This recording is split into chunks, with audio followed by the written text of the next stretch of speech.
Good afternoon, everyone, and from all of us at Magnid, a very warm welcome to the second edition of our Magnid Monday meetings. I have taken a little peek at the list and I see we have a couple of returning attendees, but also many new names, so I'll briefly explain the setting for today. During this meeting, we urge you to ask all your questions in the Q&A section, which you'll find at the bottom bar within the Zoom frame, so our panelists can answer them for you live at the end. We also invite you to actively join the discussion. In order to do so, you can simply click the raise hand button at the bottom and we can invite you to the panel. Should you experience any technical difficulties, you can contact us in the chat button in the upper right corner of our meeting room or within the Zoom chat. Please note that we are recording this meeting and it will be made available on demand in this very venue in our media library room next door. Today's Magnid Monday meeting revolves around a very important topic, security and data protection. And nobody can take us through this better than our own expert and CEO, Christian Holz, supported by Privacy Officer, Information and Cybersecurity Specialist, Thomas Neuwert.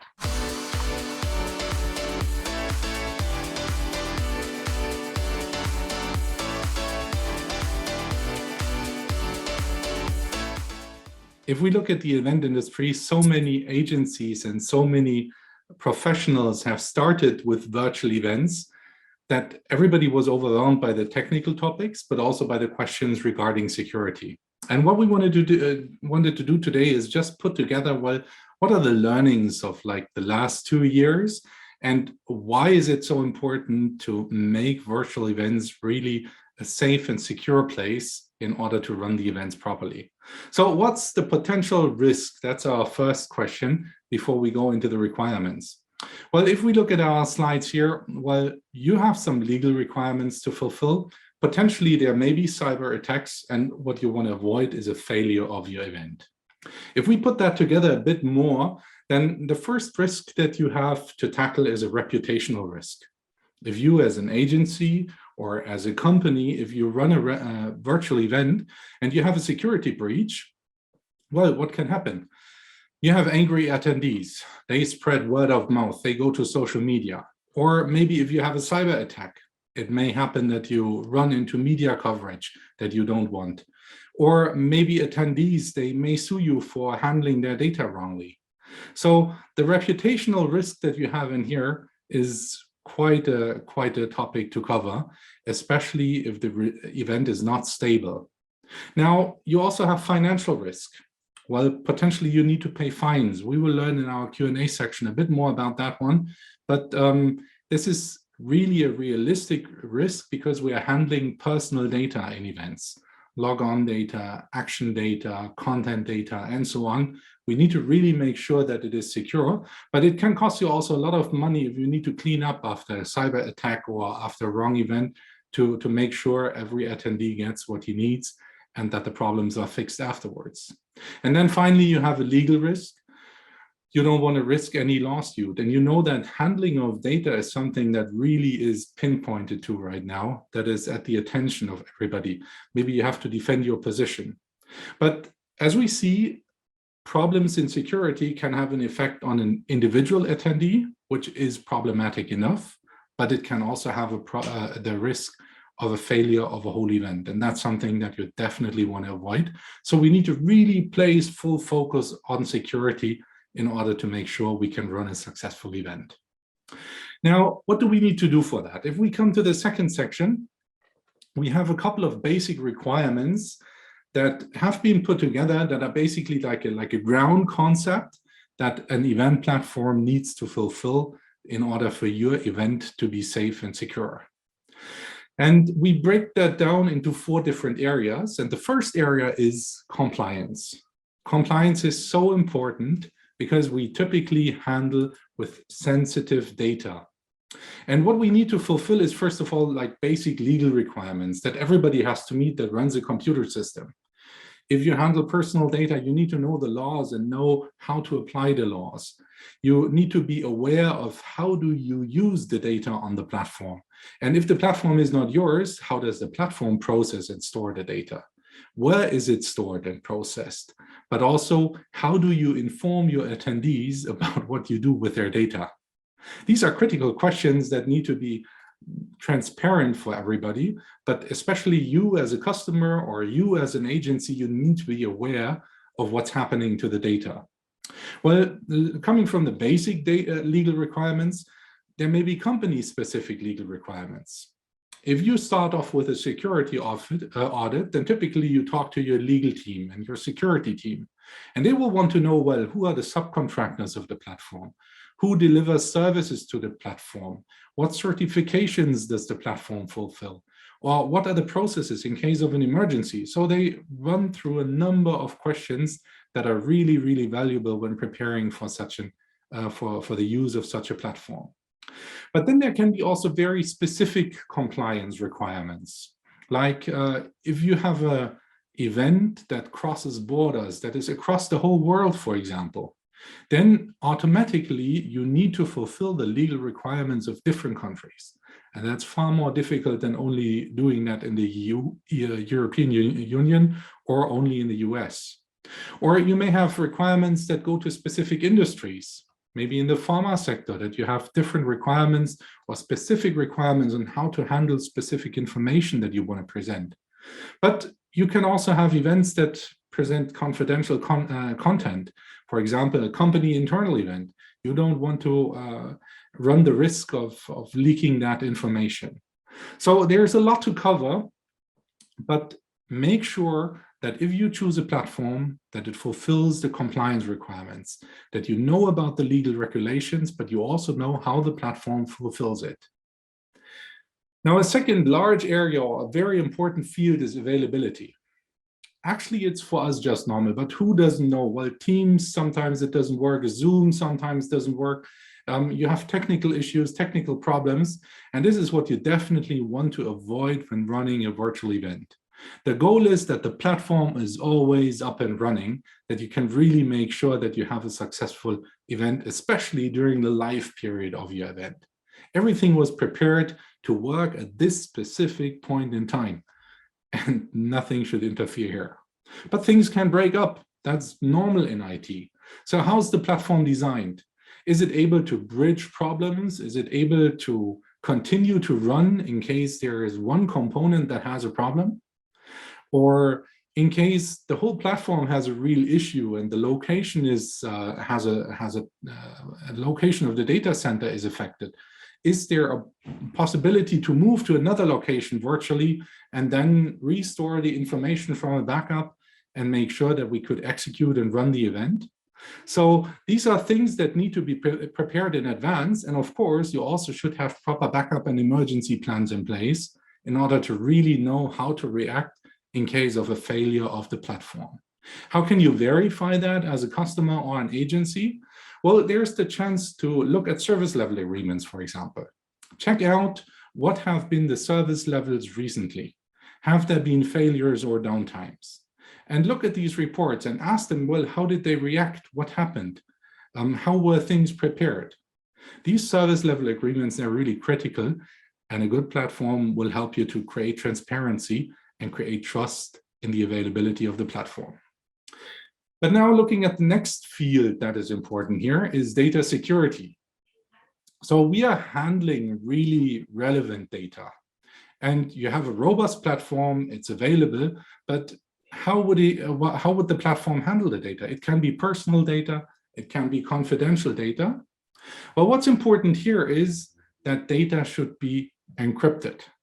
And there are two basic terms we are talking about. It's data in transit and data at rest.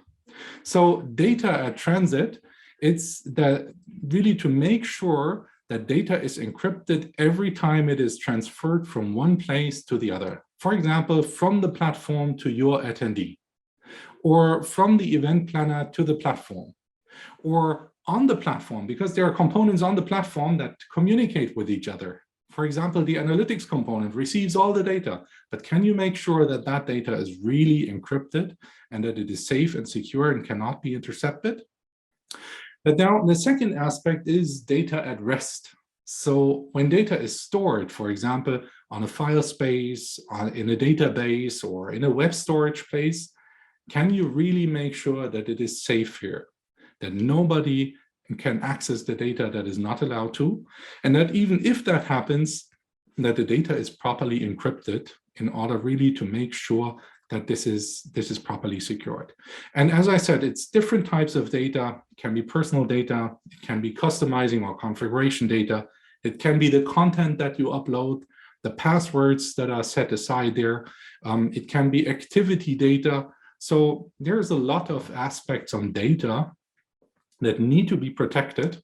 So always make sure that there is good encryption for data in transit and data at rest.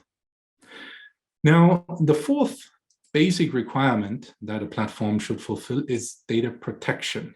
So we have the data security, the encryption aspect, and now the question is, how is the data itself protected? Because as we use very sensitive data, we need to have a strong and robust understanding of how the data is processed. You need to be able to have a thorough understanding of what are the different third-party services involved. Where is the data flowing to? For example, is it flowing to any third-party tools, or is it flowing to other systems within the company, let it be CRM systems or a data lake of a company? Who's using that data? Because this is something that you need to be transparent about. So how would a good platform help here? Well, a good platform is aware of sensitive data and will provide you with necessary features that allow you to create transparency to your attendee, how the data is used. So for example, the cookie environment. Which of the components would use cookies? What are they for? Where does the data flow to? And this is something that you want to give also at the hand of the attendee, because these are the ones that have the legal right in order to know how the data is used and how the platform handles it. But also then when you prepare the event, for example, you want to have a platform that is easy to use. And you want to make sure that your platform does not allow you to make any settings, maybe even unnoticed, that create any security loopholes or any problems. So you want to have like guided processes, maybe also some kind of security report that is available in order to really be sure that what you prepared is safe and secure. So standard settings should be really robust and safe. Now we have these four fields of basic requirements. We had the compliance aspect, we had availability so that we really can make sure the event is always up and running. We had the data security issue, that we make sure that data is encrypted when it's in transit, when it's at rest, but now also the aspect of data protection, the fourth field where the platform can support you in properly handling the data and making sure that it is always secure, independent of what you configure or customize on the platform for the event. But now, if we look at the next section, the question is, when you choose a platform, what should you evaluate? What should you look at? And typically, what happens here is, and you will listen later to Thomas, our expert, is that companies do a security audit. And platforms like us, for example, we are well prepared for that.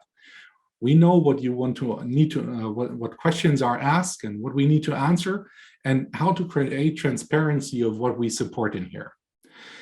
The next slide shows 4 different areas for a successful platform audit. So the first one is the topic of compliance. And we had that aspect before.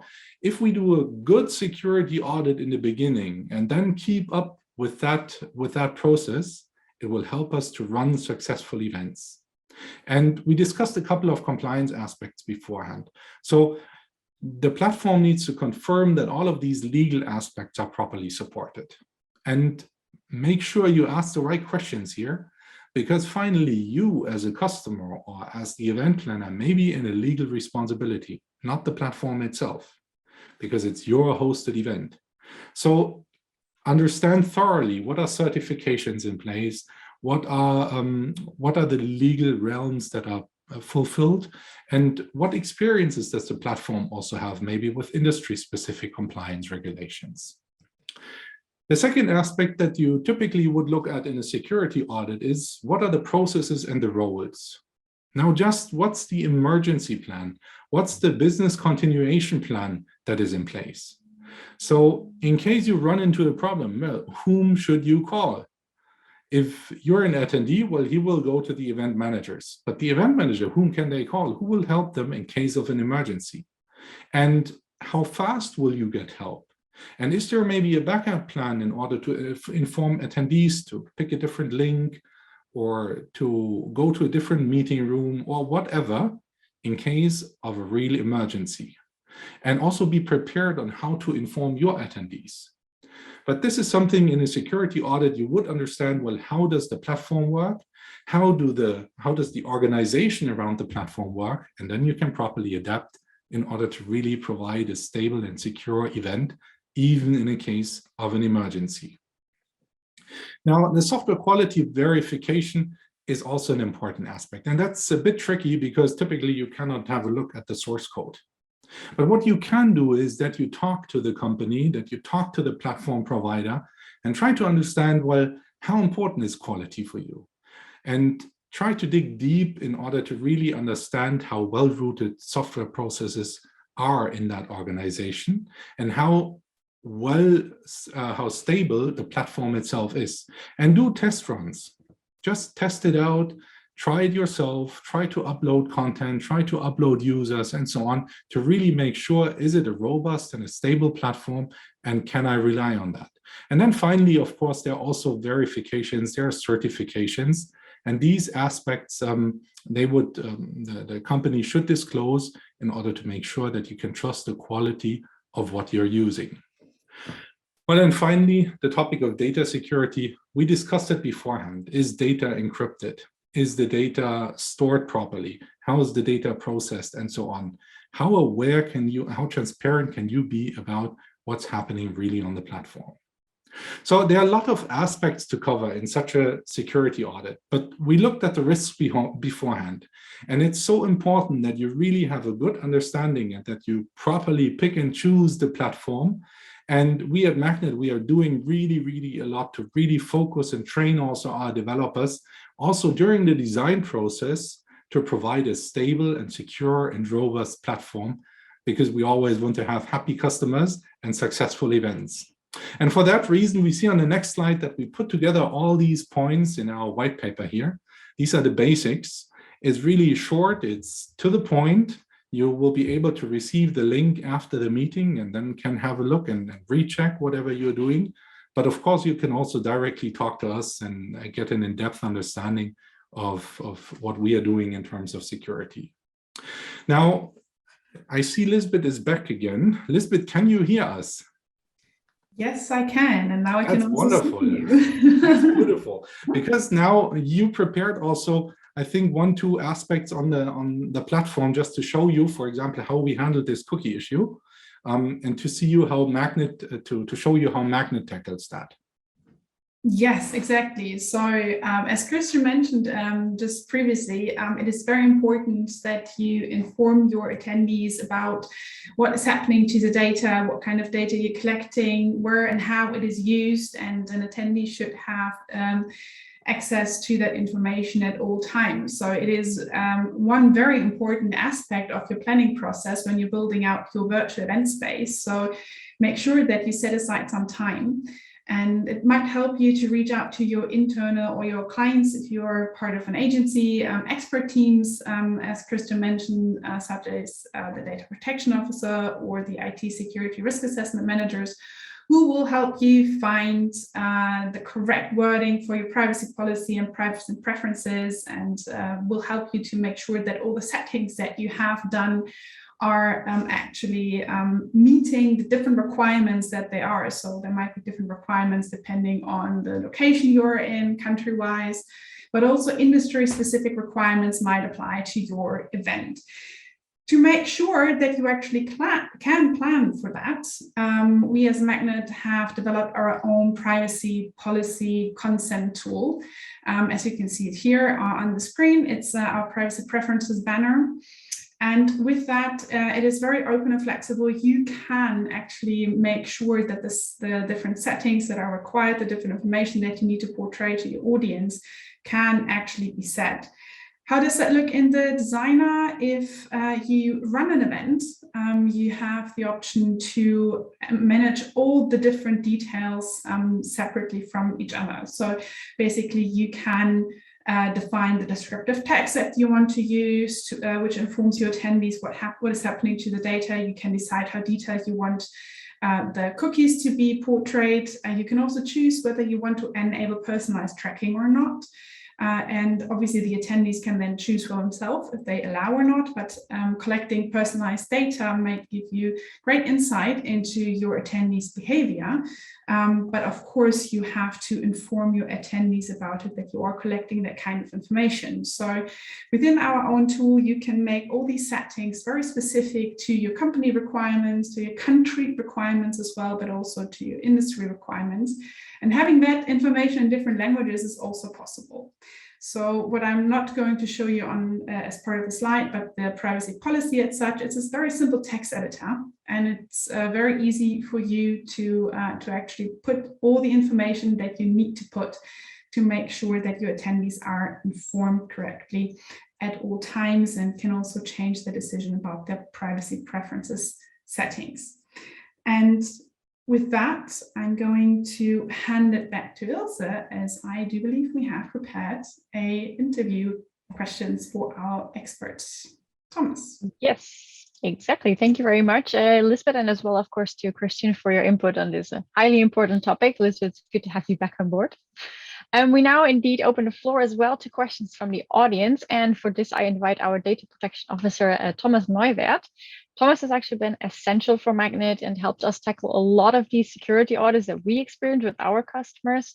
But he also helped prepare Magnid in a way that we can really make sure as a virtual platform that we're meeting all the security requirements. So Thomas Neuwert.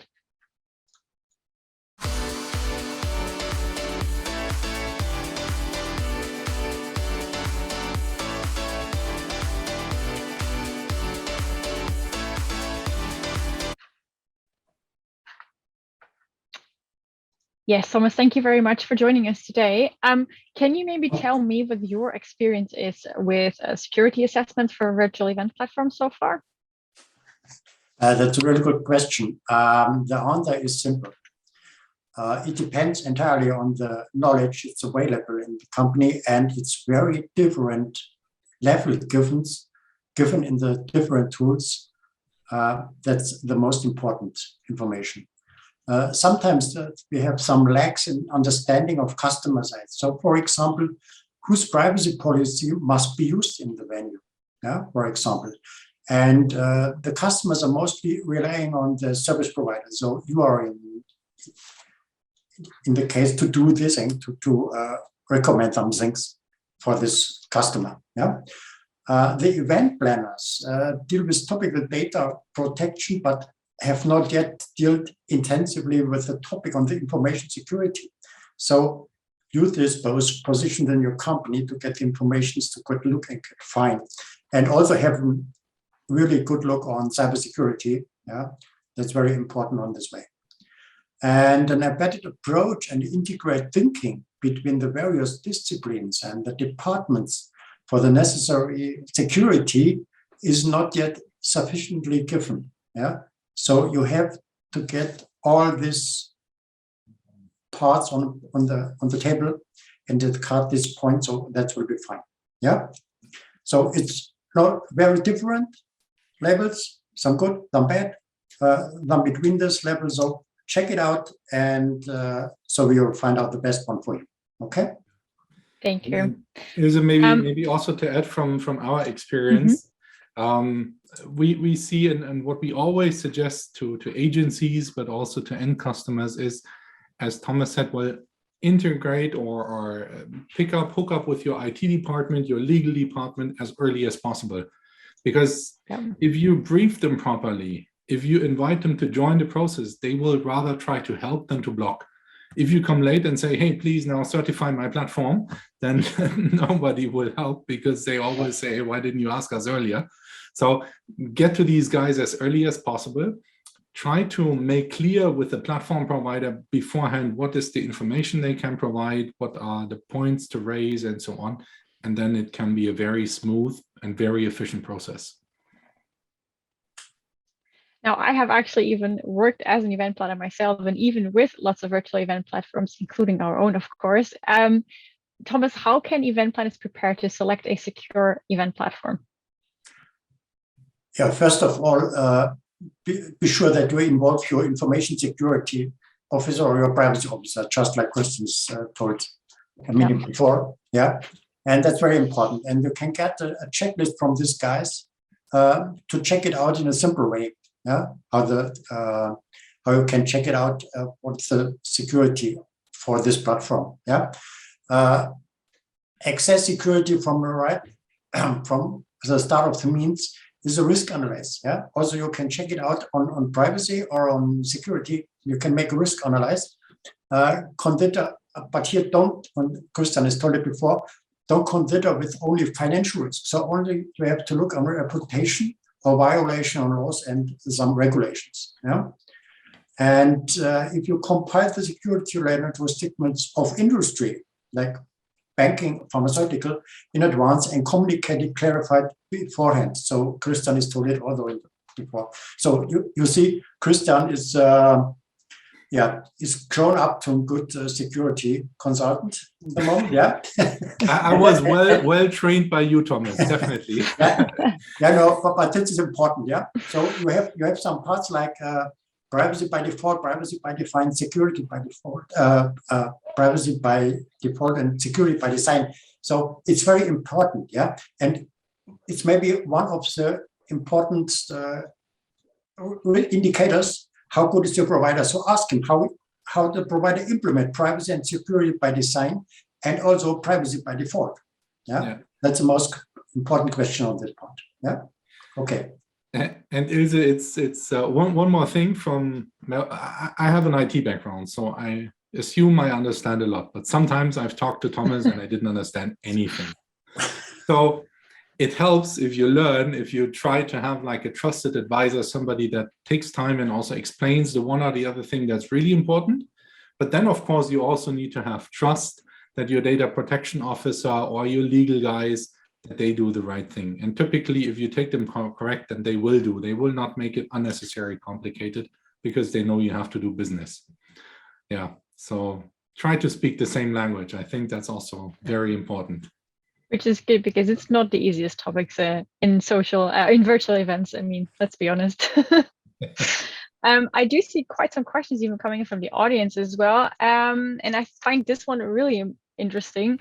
What are the consequences for lacking in security and data privacy? Thomas? Yeah, that's very different. So 2 weeks ago, in mid of February, we have here in Germany the first ruling from site visitor suit. So the background of this adjustment is that Google Web Fonts is used without a consent.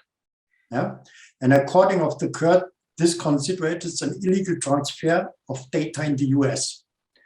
And the compensate for pain are 100 euros.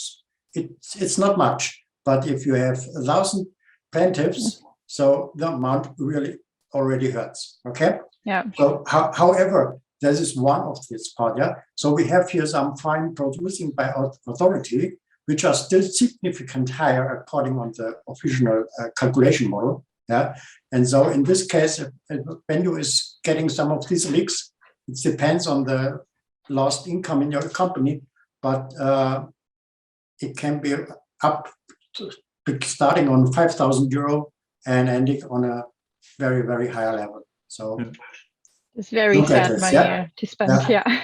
And Ilse, this is really something sometimes you don't know about using a component because nobody gave you transparency. And then finally you end up with a fine that can be really significant.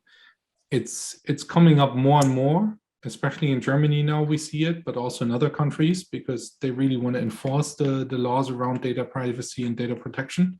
But you can prevent this upfront if you have a proper design, if you have a proper platform, and if you ask these questions beforehand. Yeah.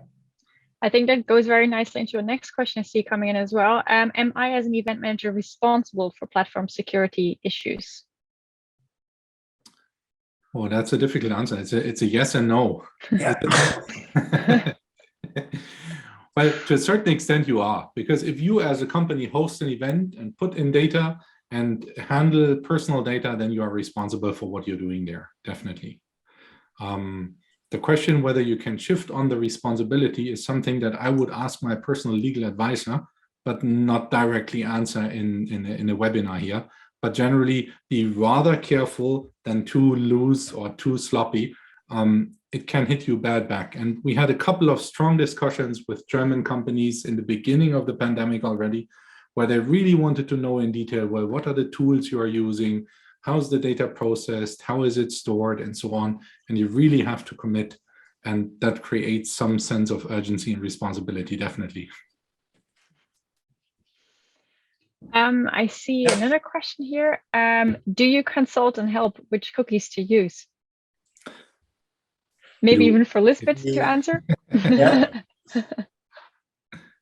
So we do not necessarily consult on which cookies to use, because the tools that you would integrate would bring the cookies along with them. So it's not a matter of, are we actually consulting on which cookies to use? It's more a question on, do we consult on how to find the cookies that your third-party tools are using?